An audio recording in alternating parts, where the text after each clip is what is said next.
Online education platform ഇപ്പം വളരെയധികം വളർന്നുകൊണ്ടിരിക്കുകയാണ്. അതുകൊണ്ട് തന്നെ ഒരുപാട് ആൾക്കാർ അത് ചൂസ് ചെയ്യുന്നുണ്ട്. അറ്റ് ദ സെയിം ടൈം ആൾക്കാർക്ക് ഇപ്പോഴും ഒരുപാട് കൺഫ്യൂഷൻസ് ആണ്. ഇത് ചൂസ് ചെയ്യുന്ന സമയത്ത് ഓക്കെ ആയിരിക്കുമോ, സേഫ് ആണോ, അങ്ങനെയുള്ള പല കാര്യങ്ങളിൽ ഇപ്പോഴും ആൾക്കാർ കൺഫ്യൂസ്ഡ് ആണ്. അപ്പം ഈ ഒരു ഓൺലൈൻ എഡ്യൂക്കേഷൻ പ്ലാറ്റ്ഫോമിനെ കുറിച്ച് സാറിൻ്റെ ഒരു പോയിന്റ് ഓഫ് വ്യൂ എന്താണ്? ലൈക്ക് ഇത് എത്രത്തോളം എഫക്റ്റീവ് ആണ്, അല്ലെങ്കിൽ എത്രത്തോളം റിലയബിൾ ആണ്, അതിനെക്കുറിച്ച് സാറിൻ്റെ ഒരു പോയിന്റ് ഓഫ് വ്യൂ. ഇപ്പോൾ ഒരുപാട് ആൾക്കാർ ഓൺലൈൻ എഡ്യൂക്കേഷൻ ചൂസ് ചെയ്യുന്നുണ്ട്. കഴിഞ്ഞ ലിങ്ക്ഡിൻ്റെ ആണെന്ന് തോന്നുന്നു ഒരു റിപ്പോർട്ട് വന്നിട്ടുണ്ടായിരുന്നു. 70% global employees online education choose ചെയ്തിട്ടുണ്ട് അപ്സ്കിൽ ചെയ്യാൻ വേണ്ടിയിട്ട്. ഓൺലൈൻ എഡ്യൂക്കേഷൻ ഇപ്പോഴും പ്രൊമനൻ്റ് ആയിട്ട് ഇപ്പം വളർന്നുകൊണ്ടിരിക്കുകയാണ്. ഇനിയും ഫ്യൂച്ചർ എന്തായാലും അത് തന്നെയായിരിക്കും. കാരണം ഒരുപാട് പേര് അത് ചൂസ് ചെയ്യും. കാരണം വളരെ കൺവീനിയൻ്റ് ആണ്. വീട്ടിൽ ഇരുന്നിട്ട് പഠിക്കാം, എപ്പോൾ വേണമെങ്കിലും പഠിക്കാം. ജോലി ക്വിറ്റ് ചെയ്യേണ്ട ആവശ്യമില്ല, അല്ലേ?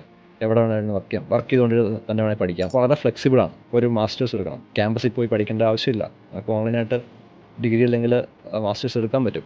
ഇപ്പം പ്രൊമനൻ്റായിട്ടുള്ള എല്ലാ യൂണിവേഴ്സിറ്റീസും ഇത് ഓഫർ ചെയ്യുന്നുണ്ട്. ഇപ്പം ടോപ്പ് യൂണിവേഴ്സിറ്റീസ് എല്ലാം നമുക്ക് ഈ ഓൺലൈൻ എഡ്യൂക്കേഷൻ ഓഫർ ചെയ്യുന്നുണ്ട്. ലൊക്കേഷൻ ഒരു ബാരിയറായിട്ട് ഇപ്പം വരുന്നില്ല. ഫ്രീഡപ്പായി നമുക്ക് എവിടെ വേണമെങ്കിൽ പഠിക്കാവുന്നതാണ്.